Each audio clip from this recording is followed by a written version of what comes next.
Hi everybody, कैसे हैं आप लोग। तो हम पढ़ रहे थे अकाउंट्स, और अकाउंट्स को हल्के में मत लेना, क्योंकि अभी पीवाईक्यू एनालाइज कर रही थी और देखी कि अकाउंट्स के इतने सारे क्वेश्चन, और सारे क्वेश्चन हमारे नोट से ही। तो this is something very interesting. तो मैं खुद ही अब आपको कहूंगी कि प्लीज प्लीज प्लीज नोट्स को स्किप मत करना, लेक्चर्स को स्किप मत करना, बिकॉज अकाउंट्स हल्के में लेने की जरूरत नहीं है, ये गेम चेंजर हो सकता है। तो लास्ट क्लास में हमने डेप्रिसिएशन पढ़ा था, उसके बारे में पढ़ा था, और आज हम पढ़ने वाले हैं मेथड्स। मैंने आपको लास्ट क्लास में थोड़ा सा ग्लिम्स दिया था कि कुछ मेथड्स होते हैं, ठीक है, उन मेथड्स को अप्लाई करके हम डेप्रिसिएशन को कैलकुलेट करते हैं, ठीक है, और ये इंपॉर्टेंट है क्योंकि एग्जाम में ऐसे क्वेश्चंस आते हैं, ठीक है। और वेरी सुन आपके लिए एक सरप्राइज है, very soon we are coming with year wise PYQs, ठीक है। यानी कि हर साल, जो कि आपका लास्ट एग्जाम 2023 में हुआ, फिर 2020 में हुआ, 2017 में हुआ, ठीक है, तो जितने भी एग्जाम्स हुए हैं उसके पीवाईक्यूज कंसोलिडेटेड पूरा पेपर आप के साथ मैं सॉल्व करूंगी। और आपको भी ये पता लग जाएगा कि अगर जिन्होंने भी तैयारी अभी भी शुरू नहीं की है, मतलब हल्का हल्का ऐसे ही थोड़ा थोड़ा चल रहा है, तो उनके लिए ये बहुत बड़ा अपॉर्चुनिटी है, क्योंकि उनको आइडिया लग जाएगा कि हमको तैयारी कैसे करनी है। कभी कभी क्या होता है ना बेटा, हम पढ़ तो बहुत कुछ लेते हैं लेकिन काम का कुछ नहीं पढ़ते। तो यहाँ पे वही वाली बात है कि आपको बहुत कुछ नहीं बल्कि काम का पढ़ना है। तो ये कैसे पता लगेगा, तो कोई भी मैं आपको कह दूंगी या कोई और तीसरा चौथा व्यक्ति आपको कह देगा, तो इससे कोई फायदा नहीं है। लेकिन अगर पीवाईक्यूज आपको ये आकर के जोर जोर से चिल्ला चिल्ला कर कहेंगे कि ऐसे पढ़ना है, इस तरीके से पढ़ना है, इस चीज को ज्यादा और इस चीज को कम पढ़ना है, तो शायद आपकी जो दिमाग की घंटी है वो बज जाएगी, और हो सकता है कि इस साल आपका ऑफिसर बनने का सपना पूरा हो जाए। तो चलिए बातें बाद में, बातों का बहुत समय मिलेगा, है ना, क्योंकि पीवाईक्यूज करेंगे तो बातें भी होंगी। लेकिन आज हम कंप्लीट करने वाले हैं मेथड्स ऑफ डेप्रिसिएशन। कौन कौन से मेथड्स हैं? पहला है स्ट्रेट लाइन मेथड, दूसरा रिड्यूसिंग बैलेंस मेथड, तीसरा sum of years of digit method, fourth method है बेटा machine hour method, machine hour method. और ये सब हम बहुत डिटेल में कवर करेंगे, ऐसे चिंता करने की जरूरत नहीं है ना। सबको हम कैसे कैलकुलेट करते हैं उसको हम डिटेल में देखेंगे।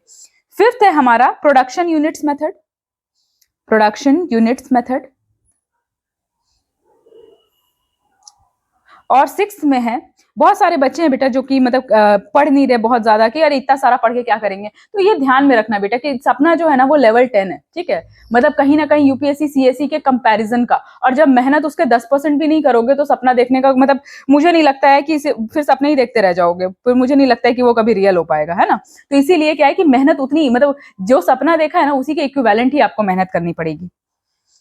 अगला है बेटा एन्युटी मेथड। अब ये ध्यान में रखना कि ये जो 6 मेथड है आपके शुरू के, उसको हमको पढ़ना जरूरी है। एन्युटी मेथड अब यूज नहीं होता है, तो एन्युटी मेथड मतलब तो थोड़ा सा बता दूंगी, बट इसको पढ़ने की जरूरत नहीं है। तो हमारे लिए इंपॉर्टेंट क्या हो जाता है, ये 6: straight line method, reducing balance method, sum of years of digit method, machine hour method, production unit method and depletion method, ठीक है। चलिए तो एक एक करके हम इसको पढ़ने वाले हैं। सबसे पहला हम आते हैं आपका स्ट्रेट लाइन मेथड पे। क्या कहता है स्ट्रेट लाइन मेथड, आइए जानते हैं। तो स्ट्रेट लाइन मेथड कहता है कि हर साल जो डेप्रिसिएशन है वो एक जैसा होगा, ठीक है। मतलब देखो कैलकुलेट करने का अलग अलग तरीका, आप अपने अकाउंट्स बुक में कैसे मेंशन करते हो बस उसका तरीका है, ठीक है। क्योंकि अगर कोई चीज 10,000 रुपए की है तो जाहिर सी बात है कि मैं चाहूं तो शुरू का उसका रख दूं 1,000 रुपए, फिर अगले जो लास्ट में, क्योंकि लास्ट में क्या होता है मशीन खराब होने लगती है, मशीन खराब होने लगती है तो उसका वियर एंड टियर ज्यादा होता है। तो मैं ऐसा कर सकती हूँ कि जो अगर न्यू मशीन है 10,000 रुपए की है तो पहले साल में 1,000 रखूं, अगले साल मैं 1,500 रखूं, फिर अगले साल 2,000 रखूं, फिर अगले साल 2,500 रखूं, ऐसे भी कैलकुलेट कर सकती हूँ। सिमिलरली थ्रू आउट एक जैसा भी कैलकुलेट कर सकती हूँ, ठीक है। ऐसा भी कैलकुलेट कर सकती हूँ 10% के हिसाब से, 10% है कि शुरू साल में 10,000, फिर अगले साल में 9,000 जो हो जाएगा, तो 9,000 के हिसाब से फिर 10%, फिर उसके बाद के अगला का जो फिर उसके हिसाब से 10%, ऐसे भी कर सकती हूँ। तो स्ट्रेट लाइन मेथड क्या कहता है कि डेप्रिसिएशन जो है वो सेम होगा, सेम इन एवरी ईयर, ठीक है। मतलब सिंपल इंटरेस्ट की तरह है ये, ना कि कंपाउंड इंटरेस्ट की तरह। तो सेम होगा ये हर साल। कैसे सेम होगा, तो फॉर्मूला इसका लगेगा, क्या फॉर्मूला लगेगा बेटा, तो लगेगा कॉस्ट ऑफ फिक्स्ड एसेट। ये मैंने अभी पहले भी पढ़ाया था, है ना, लास्ट सेशन में पढ़ाया था डेप्रिसिएशन का मेथड, यहाँ पे ध्यान दो। लास्ट में मैंने बताया भी था ये वाला फॉर्मूला। तो यही फॉर्मूला है यहाँ पर, क्या है, कॉस्ट ऑफ फिक्स एसेट, ठीक है। जो भी कॉस्ट होगा, मान लेते हैं 10,000 रुपए है, ठीक है, माइनस उसकी स्क्रैप वैल्यू, मतलब अगर आप उसको भंगार में बेचते हो, एक्सचेंज करते हो, कुछ भी करते हो, तो उसकी स्क्रैप वैल्यू कितनी आएगी, और divided by estimated useful life, estimated useful life, ठीक है। अब इसको एज्यूम कर लो कि मान लेते हैं कि जो कॉस्ट है वो है 1,00,000 रुपए, ठीक है, 1,00,000 रुपीज।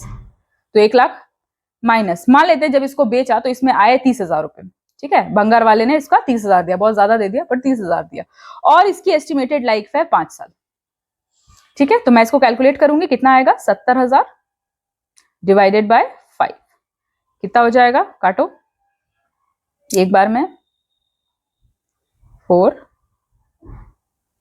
तो आपका जो डेप्रिसिएशन होगा वो हर साल होगा 14,000, यानी कि जब आप अपना पीएनएल अकाउंट बनाओगे तो उसमें डेप्रिसिएशन का वैल्यू जो है वो 14,000 लिखोगे। ठीक है, तो ये हो गया आपका स्ट्रेट लाइन मेथड, मतलब सीधा सीधा चलना है, कोई इधर उधर तामझाम नहीं करना है। चलिए अगला क्या है, reducing balance method. Reducing balance method, अब इसमें क्या करना है, इसमें जो भी एस्टिमेटेड लाइफ होती है बेटा, ठीक है, जो भी एस्टैब्लिश नहीं एस्टिमेटेड, सॉरी, तो इसमें जो भी एस्टिमेटेड लाइफ होती है उसको हम क्या करते हैं, उसको परसेंटेज में कवर कर लेते हैं। ठीक है, जैसे कि मान लेते हैं एस्टिमेटेड लाइफ जो पहले से हमारा जो स्टेप 1 होगा वो क्या होगा कि हमारा स्टेप 1 जो होगा वो होगा convert the useful life into percentage. ठीक है, मतलब एक मशीन कितने साल तक चलेगी उसको पहले हमने क्या किया, परसेंटेज में कवर कर लिया। ठीक है, तो पहले तो हमने क्या किया कि इसको परसेंटेज में कवर कर लिया। अब मान लेते हैं कि एग्जांपल है मतलब 10 साल, ठीक है, कि कोई मशीन है जो 10 साल चल रही है, तो इसको परसेंटेज में कैसे कवर करेंगे, तो 100/10 यानी कि 10%। ठीक है, मान लेते हैं कि कोई मशीन है उसकी एस्टिमेटेड लाइफ है 5 साल, तो इसका कितना हो जाएगा 100/5 यानी कि पर साल 20%। ठीक है, अब इसका फॉर्मूला क्या होगा बेटा, तो फॉर्मूला होगा कॉस्ट ऑफ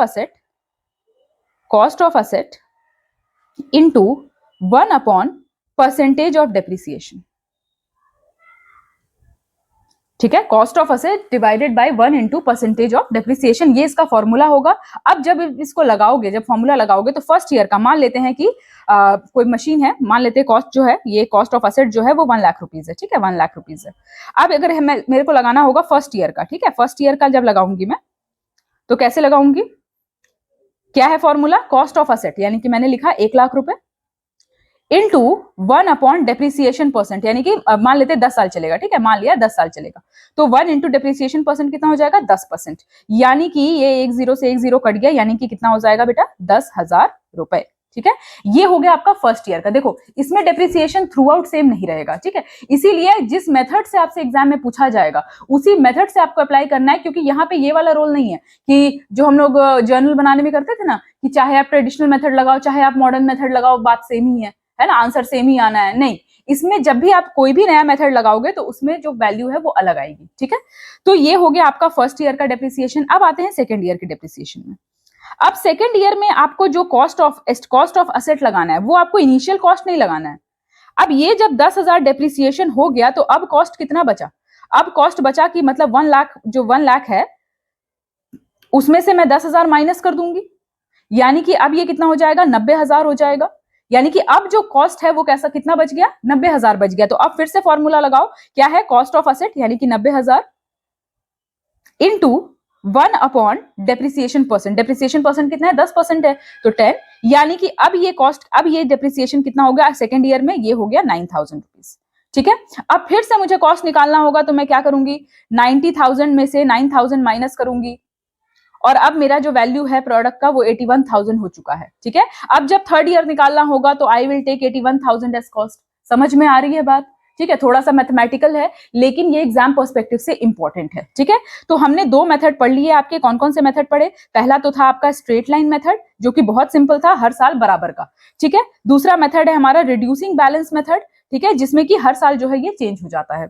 अब आते हैं थर्ड मेथड पे। थर्ड मेथड हमारा क्या कहता है, sum of years digit method, sum of years digit method. अब ये मेथड क्या कहता है आइए जानते हैं।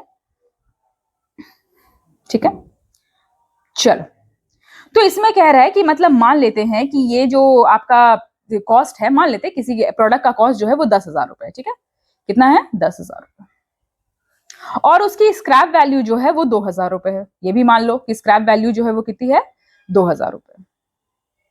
ठीक है, तो ये ध्यान में रखना है कि इस मेथड में या फिर स्ट्रेट लाइन मेथड में स्क्रैप वैल्यू को हमेशा माइनस करेंगे। ठीक है, क्योंकि अंत में आपको उतना रुपए मिल जाना है, तो जब अंत में उतना मिल ही जाना है तो उसको फिर क्यों ही कैलकुलेट करें, ऐसा इनका मानना है। ठीक है, तो यहाँ पे क्या करना है, जो आपका एस्टिमेटेड यूजफुल लाइफ है, मान लिए 5 साल है, एस्टिमेटेड यूजफुल लाइफ है वो मान लिए 5 साल है, तो आप क्या करेंगे, पहला जो स्टेप 1 है वो आप क्या करेंगे कि इस 5 साल को आप डिवाइड करेंगे। कैसे डिवाइड करेंगे, तो 5 + 4 +3 +2 +1, इस तरह से, मतलब 5 साल, फिर 4 साल, फिर 3 साल, फिर 2 साल, फिर 1 साल। अगर 10 होता, मान लेते कि 10 ईयर होता, तो फिर हम कैसे करते? 10 +9 +8 +7 ऐसे करते करते +1 तक करते, ठीक है। लेकिन अभी हम 5 ईयर्स ही ले रहे हैं ताकि आपको कैलकुलेशन में आसानी हो। तो अब आप ये देखिए कि यहाँ पे क्या कर रहा है कि पहले तो हमने क्या किया, ईयर्स को डिवाइड करके और ऐड कर दिया, ठीक है, यानी कि 5 4 3 2 1 करके इसको डिवाइड कर दिया, ठीक है। अब ये कितना हो जाएगा टोटल? तो 5 4 9 12 13 14 15, यानी ये 15 हो गया आपका स्टेप 1। क्योंकि आप क्या कर रहे हैं, सम ऑफ ईयर्स डिजिट मेथड, तो ईयर्स को हमने क्या किया, बांट दिया, तो ये हो गया कि बेटा 15, ठीक है। अब स्टेप 2 क्या हो जाएगा इसका? स्टेप 2 यानी कि अब हमको क्या निकालना है, डेप्रिसिएशन ऑफ फर्स्ट ईयर, ठीक है। मैंने फिर से बताया है कि हर मेथड में डेप्रिसिएशन अलग अलग आएगा। क्यों? क्योंकि अंत में आपको उतना अमाउंट लाना है, लेकिन हो सकता है कि किसी का मेथड अलग हो, किसी का तरीका अलग हो। कोई चाहता हो कि शुरू में ही हम इस लाइबिलिटी से हटे, कोई चाहता हो कि शुरू में तो मशीन एकदम नई बिंदास चल रही है, आखिरी में इसको जोड़ेंगे, ठीक है। तो डेप्रिसिएशन ऑफ फर्स्ट ईयर मान लेते हैं। तो डेप्रिसिएशन ऑफ फर्स्ट ईयर में क्या हो गया, तो जो वैल्यू है, देखो 1000 कॉस्ट है, उसमें स्क्रैप वैल्यू माइनस कर देंगे, यानी कि इसका जो फॉर्मूला हो जाएगा वो पहला होगा कि कॉस्ट ऑफ एसेट, ठीक है, कॉस्ट ऑफ एसेट में स्क्रैप वैल्यू को माइनस करके, ठीक है, और इनटू जिस ईयर का निकाल रहे हैं, year divided by total years.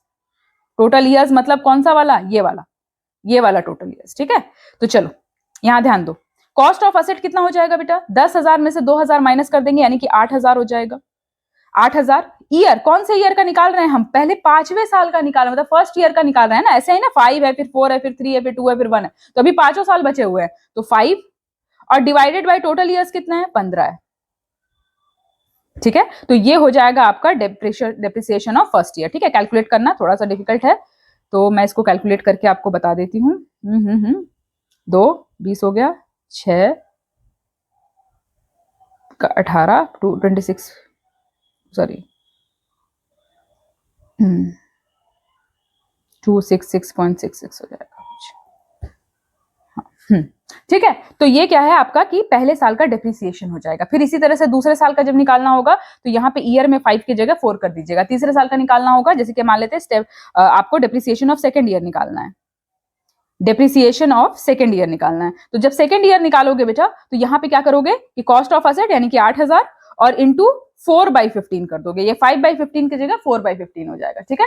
तो आई होप आपको ये जो मेथड है, थर्ड मेथड, ये भी समझ में आ गया होगा। कोई क्वेरी होगी तो प्लीज पूछ लीजिएगा, थोड़ा सा टेक्निकल है सब्जेक्ट, है ना, तो थोड़ा सा ध्यान तो देना ही पड़ेगा। अगर ऐसे ही सोचोगे कि ऐसी हवा में बात कर ले तो हवा में कर लो, और अगर ध्यान से पढ़ना है तो फिर ध्यान से थोड़ा तो आपको सिंसियर रहना पड़ेगा।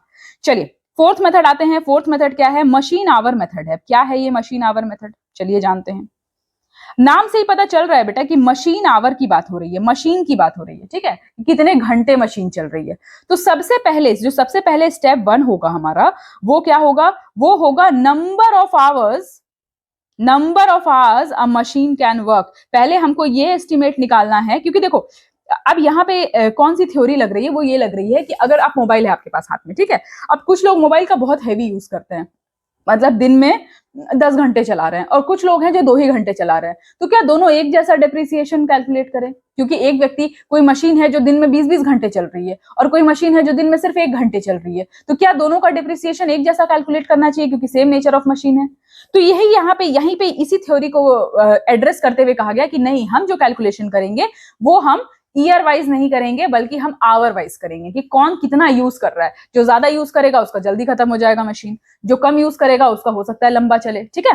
तो number of hours a machine can work, मान लेते हैं कि, सॉरी, मशीन कैन वर्क है, ठीक है, एक सेकेंड। तो number of hours a machine can work, उसमें क्या है, मान लेते हैं कि ये मशीन जो है वो 100 घंटे काम कर रहा है अपने पूरी जिंदगी में। ये मशीन की कैपेबिलिटी कितनी है? 100 आवर्स ऑफ वर्क की कैपेबिलिटी है, ठीक है। अब मान लो कॉस्ट ऑफ एसेट कितना है? 10,000 है, ठीक है। 10,000 इसलिए ले रही हूँ बेटा क्योंकि ये कैलकुलेशन में आसानी होगी, आपको समझ जाएगा जल्दी से। फिर है स्क्रैप वैल्यू भी कैलकुलेट करना है, क्योंकि अंत में वो भंगार में आपको मिल जाना है, ठीक है। तो ये हो गया आपका, मान ले 2,000, ठीक है, 2,000 आपको इसका स्क्रैप वैल्यू मिल जाएगा।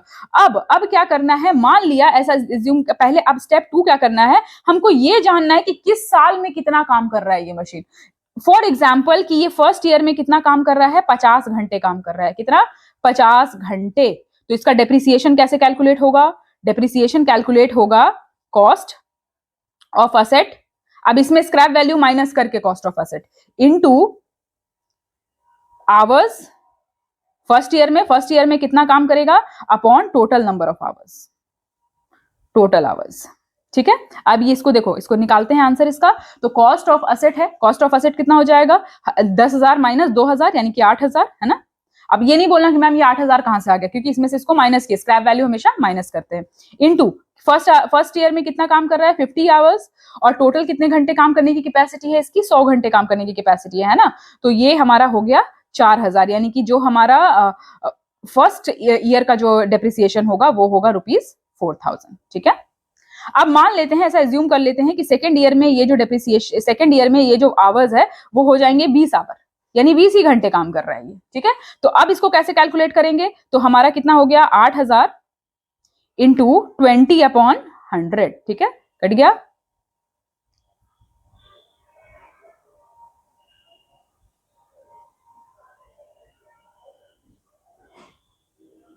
ठीक है, तो ये आपका कितना हो जाएगा 1,600 रुपए हो जाएगा आपका सेकंड ईयर का डेप्रिसिएशन। ठीक है, तो हमने मतलब डेप्रिसिएशन को कैसे कैलकुलेट किया, ये हमारा फोर्थ मेथड था। तो हमने डेप्रिसिएशन को कैसे कैलकुलेट किया है, ना कि हमने ऐसा कैलकुलेट किया कि मतलब हर साल में बराबर बराबर होगा, बल्कि हमने नंबर ऑफ आवर के हिसाब से किया। अगर 5 घंटे होता, जाहिर सी बात है और कम होता डेप्रिसिएशन। ठीक है, मतलब जितना काम उससे ले रहे हैं उतना ही इसको मेहनत भी, उतना ही इसका डेप्रिसिएशन भी कैलकुलेट करेंगे। ठीक है, चलिए, इसको one of the most accurate method कहा जाता है। क्यों? क्योंकि ये एक्चुअल में एनालाइज करता है कि कौन सी मशीन जो है वो कितना डेप्रिसिएशन है उसको कैलकुलेट करती है। ठीक है, चलिए, नेक्स्ट मेथड है आपका प्रोडक्शन यूनिट मेथड।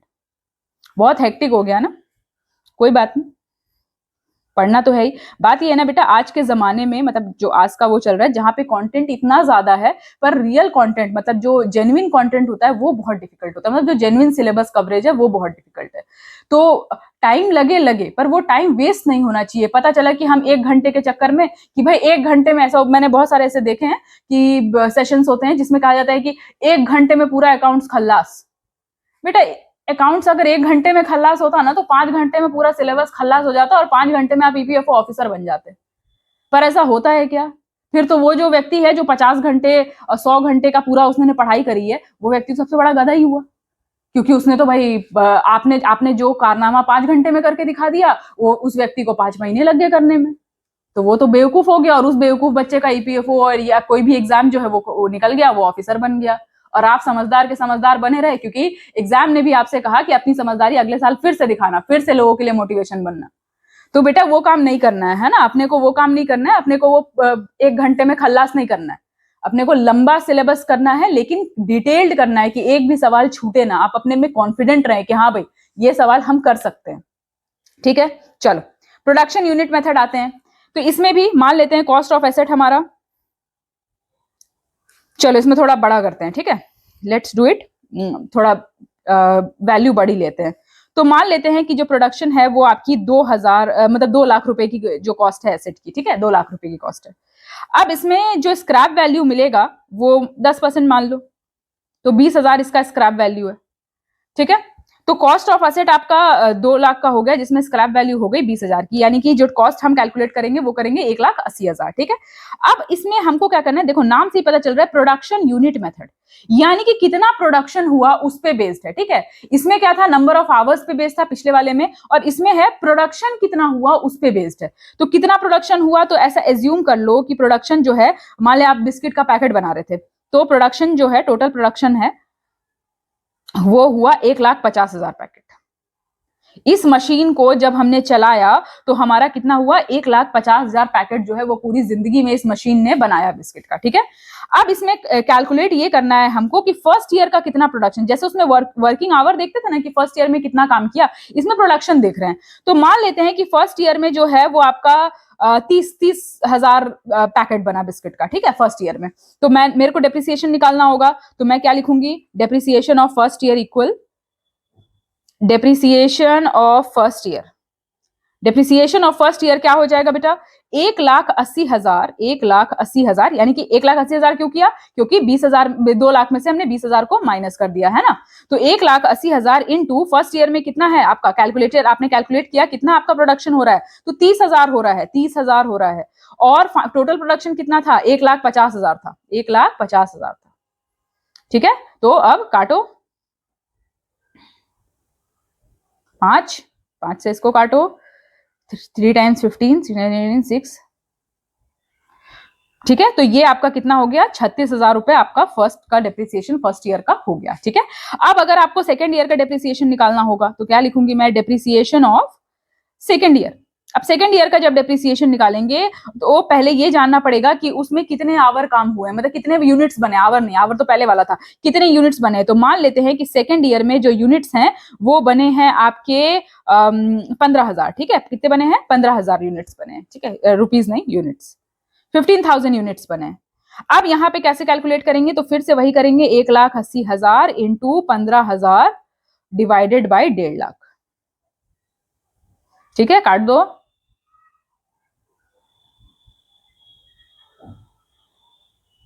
तो आपका जो कॉस्ट है वो कितना हो जाएगा, 1,800, या मतलब कि आपका जो अमाउंट है वो कितना हो जाएगा, 1,800 रुपए हो जाएंगे। ठीक है, तो आई होप आपको ये समझ में आ गया होगा।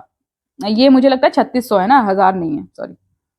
ठीक है, एक जीरो एक्स्ट्रा हो गया, तो ये आपका 1,800 रुपए हो जाएगा। तो इतने में मुझे लगता है कि आपको पांचों मेथड में जो डेप्रिसिएशन कैलकुलेट करने का जो पांचों मेथड है उसमें कोई प्रॉब्लम नहीं होगी। अगर प्रॉब्लम है बेटा तो आप मुझसे फीडबैक सेक्शन में बिल्कुल बिल्कुल पूछ सकते हैं, और प्लीज रेगुलर रहिए, क्योंकि मैं देख रही हूँ सेशंस में कि शुरू में तो बड़ा जोश था बच्चों को कि ऐसा पढ़ना है, अकाउंट्स को हिला देना है, और उसके बाद लगता है खुद ही हिल गए, या तो फिर त्योहार मनाने में बिजी हैं। तो त्योहार मनाने में कोई दिक्कत नहीं है, बिल्कुल आपका मतलब फेस्टिवल है, हर किसी को मनाना चाहिए, लेकिन साथ में पढ़ाई का भी टाइम निकालना चाहिए। ठीक है, हम लोग का तो मतलब आप मान लो कि ऑफिस है, सब कुछ है, फिर भी हम टाइम निकाल रहे हैं कि हम आपके लिए सेशंस लेकर आए। तो जब हम इतना मेहनत कर सकते हैं तो आपको तो सिर्फ तैयारी करनी है, या फिर अगर आप वर्किंग भी हैं तो वर्किंग के साथ साथ 1-2 लेक्चर देखना तो कोई बड़ी बात नहीं है।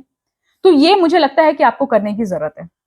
ठीक है, तो ये हमारा यहाँ पे डेप्रिसिएशन का टॉपिक खत्म हो गया। ठीक है, डेप्रिसिएशन में बेसिकली हमको क्या पढ़ना था, पहले तो हमको डेप्रिसिएशन के बारे में पढ़ना था और उसके मेथड्स पढ़ने थे। ठीक है, जो मेथड्स हमने सारे पढ़ लिए हैं।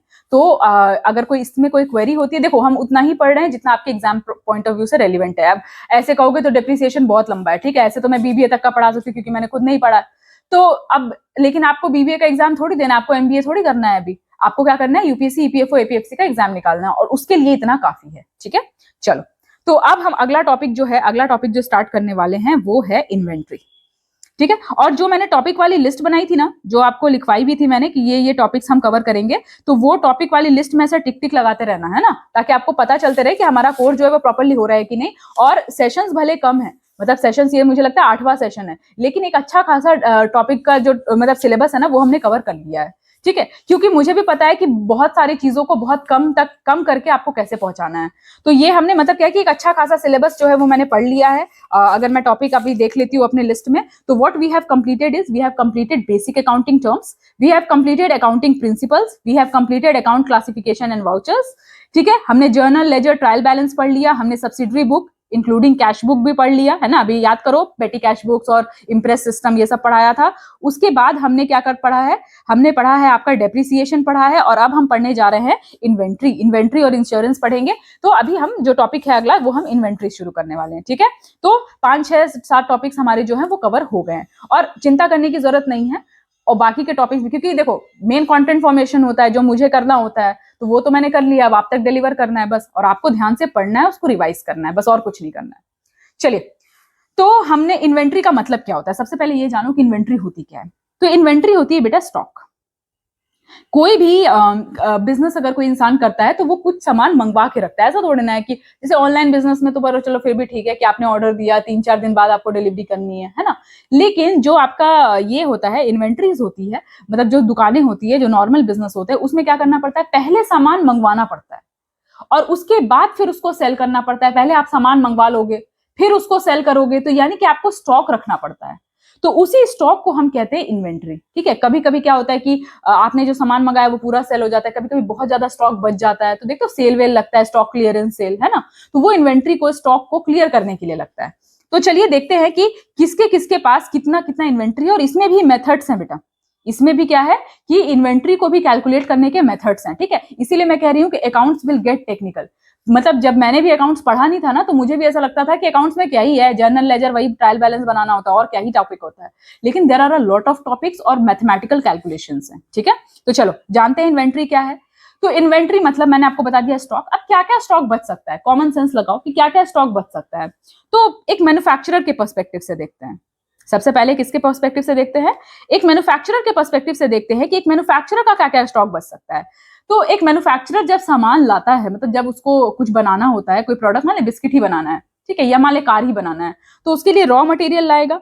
तो उसके लिए स्टॉक में क्या हो सकता है, रॉ मटेरियल हो सकता है, ठीक है। उसके बाद और क्या हो सकता है उसके पास स्टॉक में, विप हो सकता है। विप क्या है, वर्क इन प्रोग्रेस गुड्स।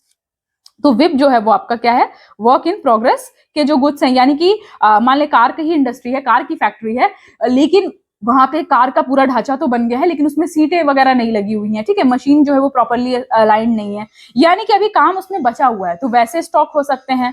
और तीसरा क्या हो सकता है, फिनिश्ड गुड का स्टॉक हो सकता है, फिनिश्ड गुड्स का स्टॉक हो सकता है, ठीक है। तो ये 3 स्टॉक हो सकते हैं, और इसके अलावा 2 स्टॉक और हो सकते हैं। कौन कौन से स्टॉक हो सकते हैं, तो ये तो मेन रहेगा उसके प्रोडक्ट में। उसके बाद पैकेजिंग मटेरियल का स्टॉक होगा, है ना। अब ऐसा थोड़ी है कि सामान, जैसे मॉल में या कहीं पे भी सामान खरीदने जाते हो तो वो हाथ में आपको थमा देता है, बोलता है ना कैरी बैग चाहिए कि नहीं चाहिए, तो कैरी बैग का भी तो उसको स्टॉक रखना पड़ता होगा तब तो। ऐसा थोड़ी है कि जो आपने कपड़े खरीदे उसी में बांध बांध के सब कुछ तुमको दे दिया एक पोटला बना के, ऐसा तो नहीं करते। तो पैकेजिंग मटेरियल का भी क्या है कि आपको स्टॉक रखना पड़ता है, ठीक है। इसके अलावा और क्या रखना पड़ता है, तो आपको रखना पड़ता है स्पेयर्स का। स्पेयर्स का भी स्टॉक रखना पड़ता है कि कुछ खराब हो गया, कोई चीज है जो कि मतलब प्रॉपरली फिट नहीं बैठ रही है, तो उसका जो स्पेयर पार्ट्स है उसका भी आपको स्टॉक रखना पड़ता है। यानी कि एक मैन्युफैक्चरर जो है वो इस तरीके के 5 जो चीजें हैं उसका स्टॉक रखता है, ठीक है। लेकिन अगर हम बात करें किसी होलसेलर की या रिटेलर की, होलसेलर की या रिटेलर की, तो क्या ये होलसेलर या रिटेलर है ये रॉ मटेरियल का स्टॉक रखेगा, रॉ मटेरियल का स्टॉक रखेगा नहीं, क्योंकि बना थोड़ी ना रहा है, वो तो कहीं से ला रहा है। क्या वो वर्क इन प्रोग्रेस का स्टॉक रखेगा, तो ऐसा थोड़ी, अगर साड़ी का बिजनेस है तो कपड़ा अलग लाएगा, जरी मोती अलग है, क्योंकि वो तो होलसेलर है ना, या तो रिटेलर है, तो वो बना बना तो रहा नहीं है कि उसका वर्क इन प्रोग्रेस भी कुछ होगा, तो उसके पास क्या होंगे, फिनिश्ड गुड्स होंगे, ठीक है। और क्या होंगे उसके पास, पैकेजिंग मटेरियल, पन्नी वन्नी तो होगा ही, तो पैकेजिंग मटेरियल होगा, मतलब जो भी पैकेजिंग मटेरियल है, डिपेंड करता है, मतलब मैं आपको इस एग्जांपल से बता रही हूँ, अगर कोई फ्रिज व्रिज की कंपनी तो उसका जो कार्टन वगैरह होता है वो सारी चीजें तो पैकेजिंग मटेरियल होगा। और उसके पास क्या होगा, हो सकता है कि स्पेयर्स भी हो, कहीं कहीं पे कुछ इंडस्ट्रीज में जैसे आप दुकान पे जाओगे रिटेल के तो वहां पे स्पेयर्स भी मिल जाता है, ठीक है। तो एक होलसेलर रिटेलर जो है वो ये सारी चीजें रखता है, और जो आपका मैन्युफैक्चरर है वो रॉ मटेरियल और WIP भी साथ में रखता है, ठीक है। तो ये मतलब अलग अलग लोगों के लिए अलग अलग इन्वेंट्रीज हैं। चलो यहां तक कोई दिक्कत। अब आते हैं मेथड्स कि हम इन्वेंट्री को कैलकुलेट कैसे करते हैं। अब इन्वेंट्री को कैलकुलेट करना जरूरी क्यों है, मतलब पहले ये जान लेते हैं क्यों जरूरी है। तो देखो, जब कोई बिजनेस करता है ना बेटा, तो बहुत सारे यूनिट्स आते हैं, मतलब 1 लाख यूनिट आया, 2 लाख यूनिट आया, बहुत सारा सामान आता है। अब कुछ पहले आ गया, अब चीजें क्या धीरे धीरे खराब होती है। अब कपड़ा ही है, मान ली कपड़े का बिजनेस है, तो कपड़ा भी क्या होगा, धीरे धीरे खराब होगा, है ना, पुराना डिजाइन हो जाएगा उसका। इसीलिए स्टॉक को क्लियर करना, इन्वेंट्रीज को क्लियर रखना, उसको कैलकुलेट करना बहुत जरूरी होता है, क्योंकि यही बताता है कि आप कितने नुकसान में, कितने फायदे में, ठीक है। जैसे मान ले मैंने 100 प्रोडक्ट लाई मैं, और 100 प्रोडक्ट जो है वो 5-5 रुपए के हिसाब से लाई, ठीक है। मतलब मान लेते हैं कि 100 प्रोडक्ट लाई मैं, और वो कितने के हिसाब से लाई, ₹5 के हिसाब से लाई, ठीक है। मेरी ना वो रुपीज की आदत हो गई है, तो 5 रुपए के हिसाब से, यानी मैंने 500 का प्रोडक्ट लाई, ठीक है। और मैंने क्या किया कि ये इसको सेल करना शुरू किया, और इसको सेल करना शुरू किया 20 रुपए में, 20 रुपए ईच में, ठीक है। तो और मेरा 10 सामान बिक भी गया, 10 सामान बिक गया 20 रुपए के हिसाब से। मैं बड़ा खुश हो रही हूँ कि अरे 5 रुपए का सामान मैंने 20 रुपए में बेचा, यानी कि मेरा तो 4 गुना प्रॉफिट है। लेकिन मैं ये भूल गई कि ये 90 जो स्टॉक में है ये मेरे पास अभी भी रखा है, और वो बिक ही नहीं रहा है, क्योंकि मोहल्ले में, गली मोहल्ले जो भी एरिया है उसमें खबर फैल गई कि ये तो 4 गुना दाम ले रहे हैं। तो ये 90 स्टॉक मेरा बचा हुआ है, और मैं अभी भी खुश हो रही हूँ कि मैं तो बिल्कुल प्रॉफिट प्रॉफिट बम बम, बिल्कुल बल्ले बल्ले हो रहा है मेरा। लेकिन बात ये है कि ये प्रॉफिट नहीं है, क्यों, क्योंकि हमने इन्वेंट्रीज को कैलकुलेट नहीं किया है। तो इन्वेंट्रीज को, स्टॉक को कैलकुलेट करना, उसका प्रॉपर मैनेजमेंट करना, ये बहुत ज्यादा जरूरी है, ठीक है।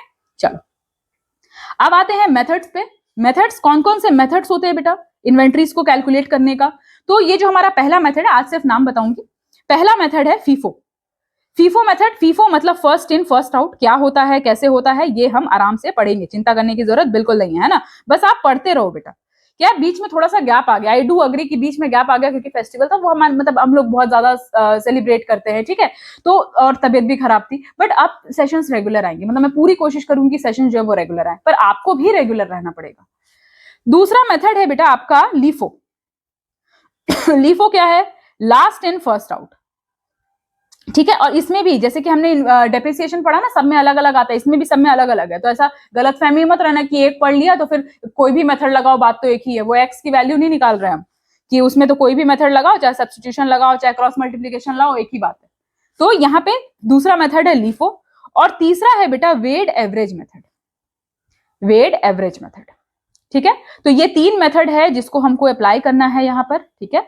तो नेक्स्ट क्लास में, जो भी अगली क्लास होगी, मतलब बहुत जल्दी होगी, मे भी आज ही हो जाए, ठीक है, मे भी क्या आज ही हो जाएगी।